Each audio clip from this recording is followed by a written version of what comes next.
masuk ke sesi pertama, kita akan mendengarkan pemaparan dari Bapak Kristanto Santosa selaku komisaris dari Pekiam Consultants. Beliau akan menjelaskan mengenai tema acara pada hari ini, lalu nanti akan dilanjutkan oleh Mr. Hitendra Patel, Executive Director Global Innovation Management Institute. Hadirin sekalian, boleh tepuk semangat yang paling meriah untuk Pak Kristanto Santosa.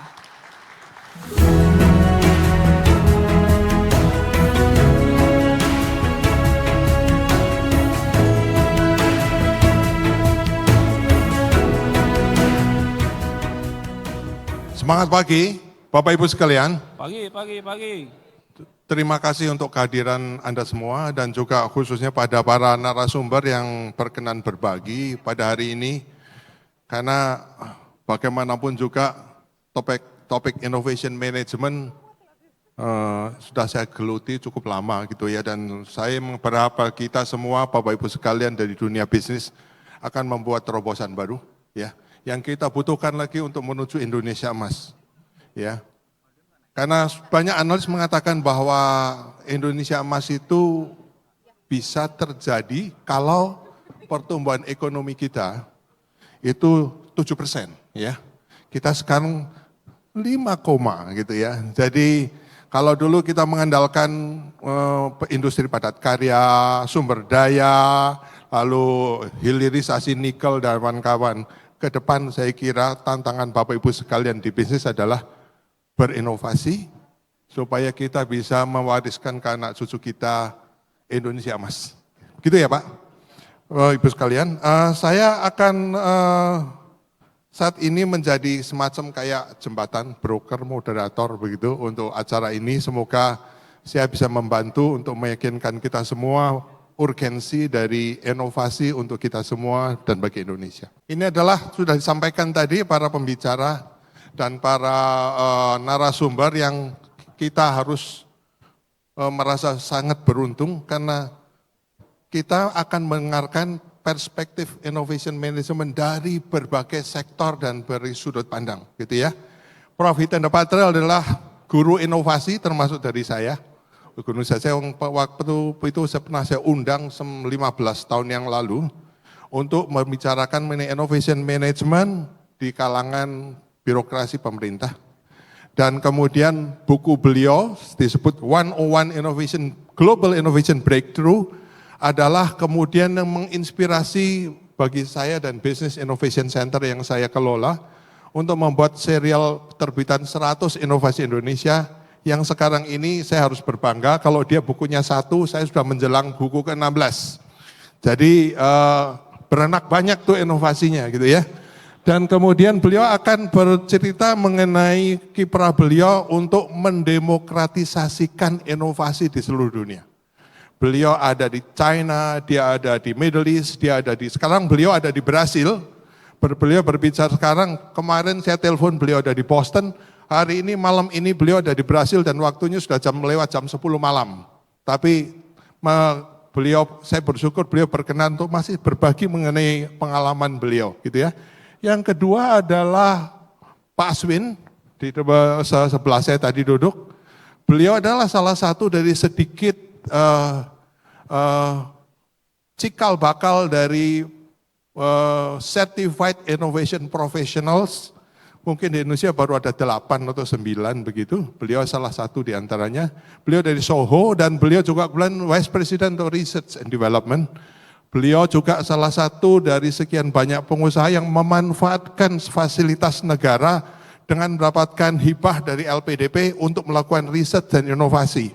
Tepuk tangan untuk Pak Soho, Pak Aswin, ya. Anda harus menyusul segera karena pemerintah sebetulnya serius untuk memberikan bantuan dukungan bagaimana swasta bekerja sama dengan Litbang dan sekarang BRIN. Dan kalau itu terjadi, ada skema yang namanya matching funds, ya, yang saya kira Pak Sun nanti bisa cerita juga. Dan tambahan lagi ada keputusan Kementerian Keuangan yang mengatakan kalau Anda melakukan riset dengan pemerintah, investasi di riset Anda mendapatkan triple tax deduction. Belum banyak yang memanfaatkan. Menurut saya ini bukan salah pemerintah, ini saya kira tantangan buat swasta. Ya, oke, terima kasih. Kemudian habis itu kita akan bicara dengan Prof. Nurul Taufikur Rahman, sahabat saya dulu di LIPI, yang beliau dulu adalah birokrat eselon ya Pak ya, karena beliau adalah kepala pusat inovasi LIPI. Dan out of the blue tiba-tiba go public. Jadi saya sekarang terpaksa harus istilah orang Jawa kebo nyusu gudel. Pak Nurul gimana caranya kok bisa go public gitu ya. Saya mau go public kan PGM nggak bisa-bisa. Tahu-tahu Anda dari LIPI, tahu-tahu udah jadi go public. So nanti terima kasih Pak Nurul untuk bershare mengenai cerita beliau from nano to zero to hero. Itu dia barangkali. Sukses dan cemerlang untuk Indonesia Mas. Dan yang terakhir yang kita nanti akan tunggu adalah orang manusia inovator yang luar biasa juga, Pak Toto Sugiri, yang beliau juga, Anda tahulah ya saya kira orang digital apalagi gitu ya, kiprah beliau suatu serial inovasi di Indonesia yang barangkali tidak tertandingi, dan sekarang beliau mengelola data server ya milik Indonesia yang sangat besar dan di beberapa tempat yang saya kira akan membantu kita menghemat devisa, dan juga membuat internet kita menjadi lebih cepat dan lebih reliable. Saya akan memulai dengan ada satu video 7 menit yang saya akan seling-seling dengan PPT saya, karena saya menganggap orang ini ngomong mengenai innovation management in 7 minutes yang mengcover lumayan banyak bagus gitu ya. Jadi saya ingin mengharapkan ini menjadi semacam kayak fondasi kita berpikir inovasi di bisnis. Beliau adalah Profesor Geoff Nicholson, yang Anda mungkin kenal, beliau adalah penemu barang kecil di meja Anda yang namanya post-it notes, yang berjuang untuk menjadikan post-it notes suatu barang yang berguna di seluruh dunia, sekalipun dibunuh oleh manajemennya sendiri, 3M Companies, beberapa kali.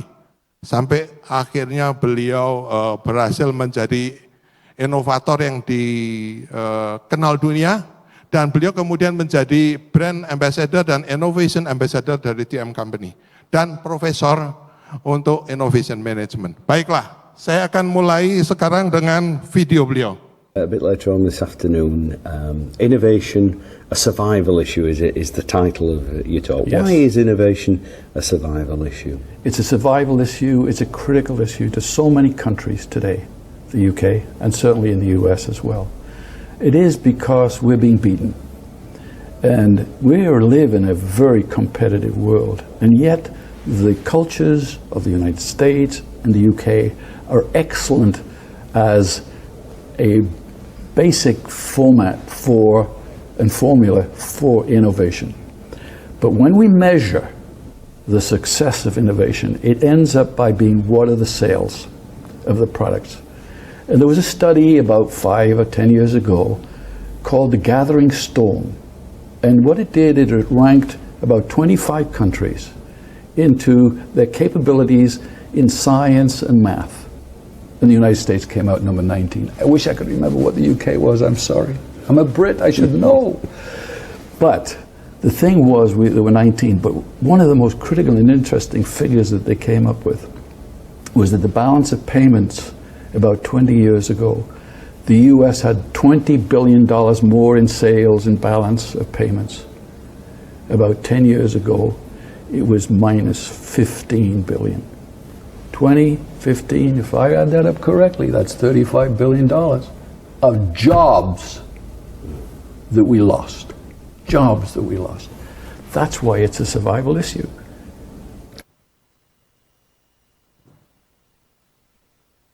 Saya mencoba untuk mengesensikan dan meyakinkan kita semua bahwa innovation is not just good to have, it's a survival issue. Moga-moga Bapak Ibu sekalian dengan penjelasan beliau semakin percaya. Yang dia ceritakan KPI-nya, apa sih KPI negara kalau inovasi jalan atau tidak? Salah satu yang dia bilang di Amerika, balance of payment, dulu Amerika surplus. 10 tahun kemudian defisit. Oke, 35 billion dollar defisit dalam 10 tahun, dia bilang bukan soal devisa, but hilangnya lapangan kerja dari Amerika pindah ke negara lain. Itu yang barangkali kita perlu renungkan. Moga-moga tidak terjadi di Indonesia gitu ya. Kalau kita berinovasi, kita akan mendapatkan balance of payment kita yang sekarang didorong oleh banyak sekali sumber daya alam yang dihilirkan. Nanti jangan cuma itu gitu ya. Karena kita tahu padat karya kita sudah hampir hilang ya, tekstil, sepatu, sandal dan lain-lain sudah gone gitu ya, pindah ke Bangladesh, ke Burma, kemana. Tapi inilah yang menurut saya kita harus pikirkan, bagaimana bisnis di Indonesia bisa mendorong kita bukan hanya sukses bisnis secara domestik, tapi kita menyumbang bagi negara ini adalah menghasilkan devisa. Ya kalau bilang mengurangi import tidak sepenuhnya benar. Kalau import terus diekspor lagi kayak Indomie, why not gitu ya, menjadi global brand gitu ya. Gandumnya 100% import, tapi dia adalah Indomie adalah Indonesian the only global brand gitu ya. Jadi menurut saya kita perlu pikirkan cara-cara itu dengan inovasi supaya kita bisa menciptakan cipta kerja gitu ya. Masalahnya barangkali bisnis kita, Bapak Ibu sekalian, bisnisnya lumayan empuk dan profitable, jadi the sense of we have been beaten gak terlalu kerasa gitu ya. Kalau itu tidak kerasa adalah tanggung jawab para pimpinan untuk mengatakan our vision, we will be beaten someday if, kalau ya, nah itulah yang barangkali tanggung jawab kita sebagai pimpinan bisnis. Jadi survival issue, inovasi adalah survival issue. And tell us, if you were talking to one of our students who's thinking of, they've got an idea for a business, they're thinking, yeah, I think I could make a go of this. What advice would you give them, particularly in terms of sort of like, I've heard you talk about courage and commitment and what have you. What would you say to them? Well, the first thing that I would say to them, the key people that are going to make that successful is not just the person who's working on it, but the customer.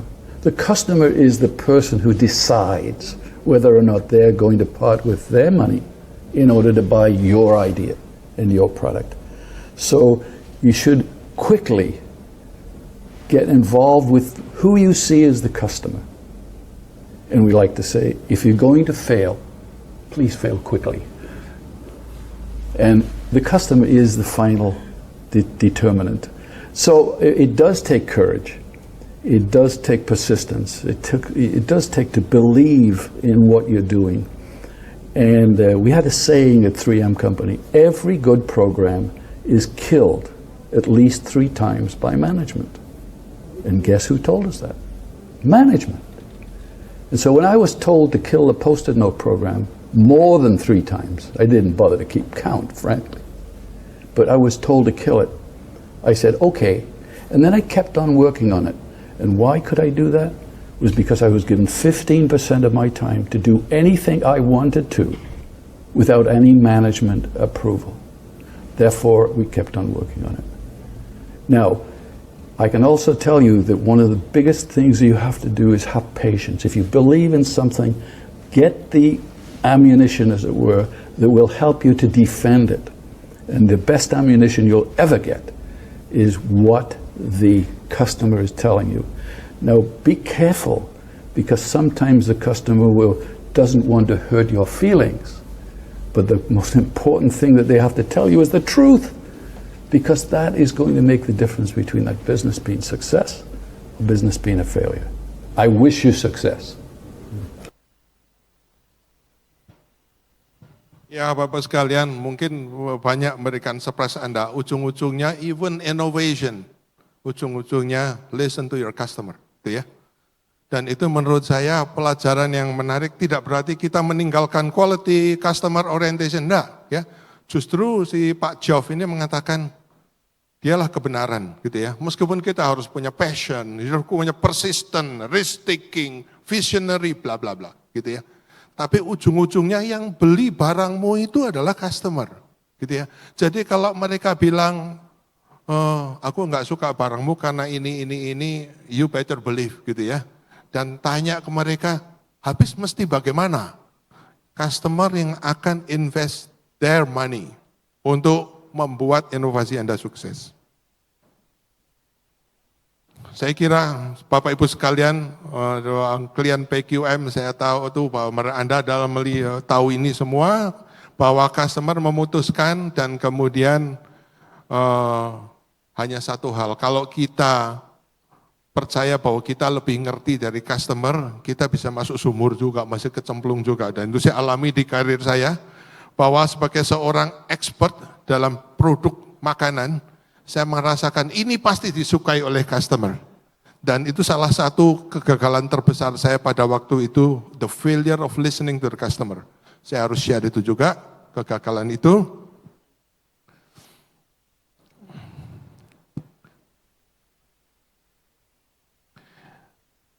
Dan yang menarik, Pak Joff mengatakan, jangan Anda berhenti kalau Anda ditolak oleh manajemen berkali-kali, padahal inovasi Anda hebat, gitu ya. Customer merasa lihat ini prospek. Why so? Jangan lupa, the first customer dalam organisasi Anda yang akan mengappreciate produk inovasi Anda adalah the management. Jadi jangan salahkan mereka kalau mengatakan, belum meyakinkan, gitu, nggak mau invest. So be it, gitu ya. Cuman yang penting adalah go on kalau Anda punya visi, punya persisten, risk taking, seperti yang disampaikan oleh Joff. Cuman tadi juga dikatakan, hati-hati, seringkali orang customer kita, apalagi customer Indonesia, itu bilang, oh kamu memang bagus, produknya bagus, kok saya suka, cuman mau beli enggak? Ya nanti aku pikirkan, bahaya. Ya. Kalau sudah ada tanda-tanda send off seperti itu, meskipun dia bilang bagus kok, terus. Tapi bilang mau beli enggak? Entar ya, aku pikirin dulu manajemen mau apa enggak. Nah itu berbahaya. Ya. Jadi customer seringkali ingin juga membuat Anda tidak terluka, ya, karena barangnya ditolak gitu, tapi seringkali bisa menyesatkan kita. Oke. Akhirnya courage, risk taking, vision, ya, persistent, dan don't give up. Sorry, kebablasan. And innovation, do you think that companies can lose innovation? Do you think they start out with a good idea, they start to develop that idea, and then they stagnate? Yes, they do. Is there a scenario? The thing about it is that today, innovation is the buzzword of the day. 20 or 30 years ago, the buzzword of the day was quality. Quality is free. Well, it was if you do it correctly. It is free. Innovation is the buzzword of today. And frankly, one of the biggest problems you have is you go to someone and say, tell me, what do you mean by innovation? And they really don't know. Oh, something new. No, it's got, let me give you a definition. Research is the transformation of money into knowledge.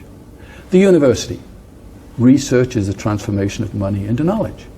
Innovation is the transformation of knowledge into money. That's the circle of life. And you see, if we don't innovate, where's that money going to come to provide that? It's a circle of life. So it's vitally important that we have universities doing that, and that there is a method to try and get that so that it is of value to society. Not just 3M Company or the UK, to society. That's what innovation ultimately will be, value to society.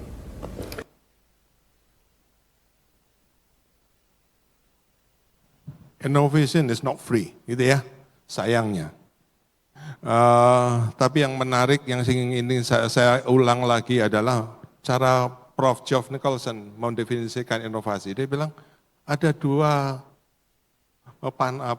siklus. Satu adalah bagaimana riset itu membakar duit Anda jadi pengetahuan. Ya. Jadi yang tadinya nggak tahu jadi tahu.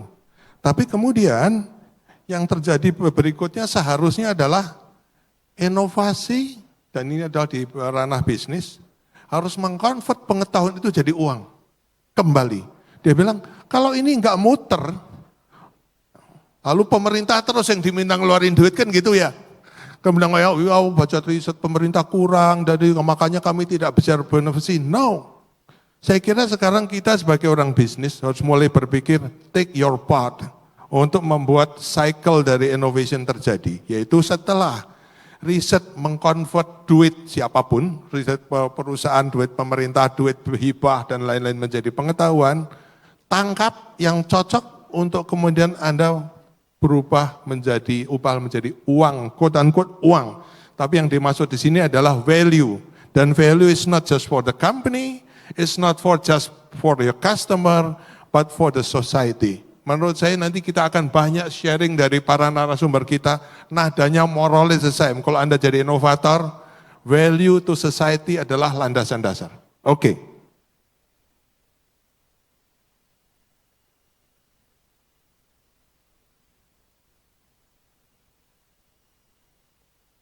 Dan kita lihat, saya Bapak Ibu sekalian, saya banyak membaca mengenai SDG ya, yang kayaknya kita tuh masih sebagian besar mengatakan itu kayak basa-basi dunia gitu ya. Tapi menurut saya kalau kita bicara value to global society, ada di sana semua sebetulnya. Meskipun tidak selalu kemudian kita menjadi merasa idealis atau mengatakan masyarakat first atau no, tapi tetap bisnis is bisnis. Tapi orientasi bagaimana dengan bisnis kita create value to the society and make money, kan gitu, ya.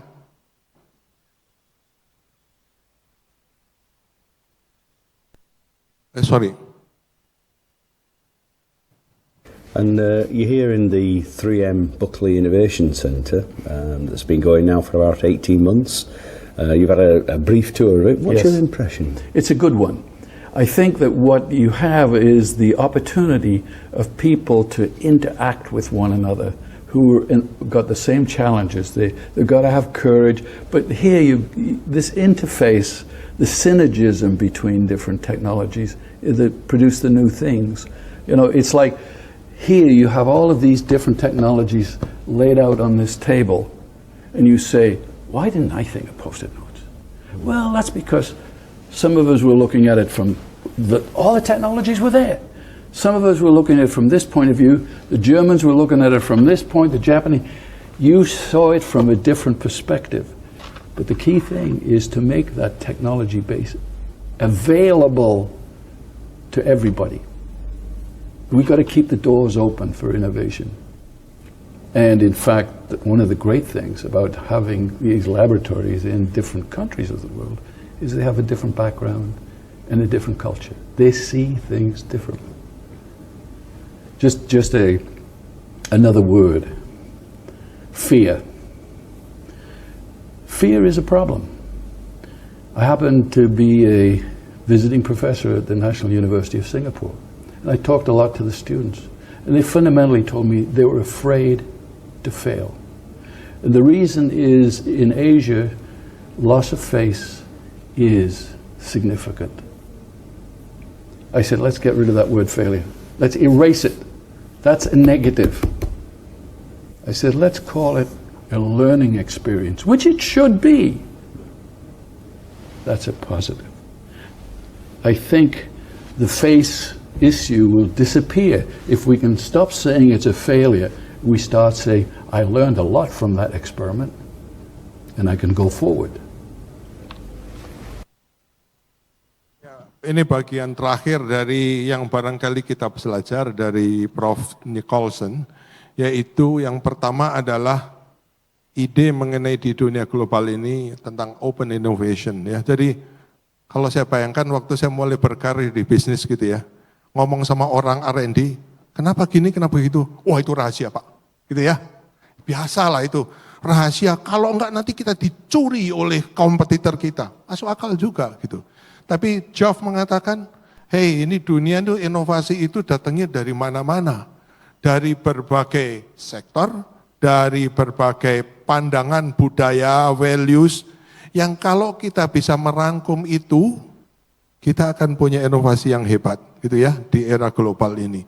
Barangkali itu sesuatu yang kita perlu renungkan, mungkin nggak harus lompat, mulai dari perusahaan rahasia jadi perusahaan gold, enggak juga sih, harus ada adjustment juga. Cuman arahnya adalah bahwa inovasi besar datangnya dari pengetahuan global. dari multidisiplin knowledge. Yang menurut saya, you like it or not, kita harus ke sana, gitu ya. Dan yang terakhir adalah fear. Saya kira saya ingin menyampaikan sekali lagi bahwa di banyak perusahaan klien dahulu dan sekarang ada suatu sense mengatakan jangan kelihatan kalau kamu salah, gitu ya. Itu memalukan, hilang muka, wirang, orang Jawa bilang, siri kata orang Makassar gitu ya. Yang reaksinya adalah tutupin rapat-rapat supaya orang lain tidak tahu. Nah, menurut saya itu adalah anti inovasi. Dan saya kira jauh mengkonfirmasikan inovasi menjadikan ketakutan hapus, menjadi ini justru peluang untuk kita memahami pengetahuan baru. Oh, kalau gitu ternyata nggak bisa ya, saya baru tahu bahwa itu nggak bisa, gitu ya. That is part of the innovation challenge yang kita akan tempuh, bahwa di era global ini, global open innovation, not fear of failing, tapi jadikan itu sebagai pengetahuan untuk kita berinovasi.